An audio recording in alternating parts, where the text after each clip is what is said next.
पाहतोय नाशिकमध्ये आज राष्ट्रवादीनं जन आक्रोश मोर्चाचं आयोजन केलं होतं। शरद पवारांच्या नेतृत्वामध्ये हा मोर्चा काढला जातोय आणि जिल्हाधिकारी कार्यालयावर आज सकाळी 11 वाजता हा मोर्चा धडकणार होता। मात्र आता पावसामुळे काहीशा विलंबानं या ठिकाणी या मोर्चाचं आयोजन केलं गेलंय। सुप्रिया सुळे सुद्धा या ठिकाणी उपस्थित आहेत, तर रोहित पवार सुद्धा उपस्थित झालेले आहेत। राष्ट्रवादीनं आज जन आक्रोश मोर्चाचं आंदोलन केलेलं आहे।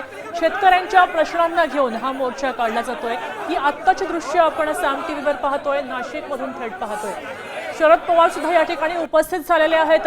अनेक शेतकऱ्यांचे प्रश्न ते ऐकून घेतायत, जाणून घेतायत आणि त्यानंतर जिल्हाधिकारी कार्यालयावर हा मोर्चा धडकणार आहे।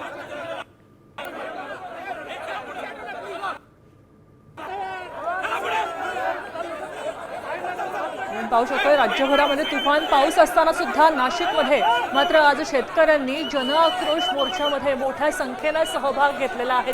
शेतकऱ्यांचे प्रश्न खरे आहेत, पिकांचा दर हा मोठा प्रश्न आहे हे या निमित्ताने दिसून येत आहे। आपण कांदे सुद्धा पाहू शकतोय, लासलगावातले कांदे या ठिकाणी आणले गेलेले आहेत आणि सगळ्या शेतकरी बांधवांनी एकत्र येत आता जिल्हाधिकारी कार्यालयावर धडकायचं ठरवलेलं आहे। जन आक्रोश मोर्चाचं आयोजन राष्ट्रवादीनं केलं होतं।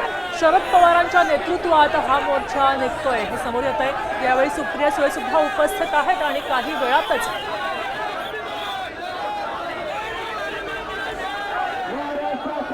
आता isakal.com आहे देशातील नंबर 1 ची मराठी न्यूज वेबसाईट। प्रत्येक अपडेटसाठी isakal.com ला नक्की भेट द्या।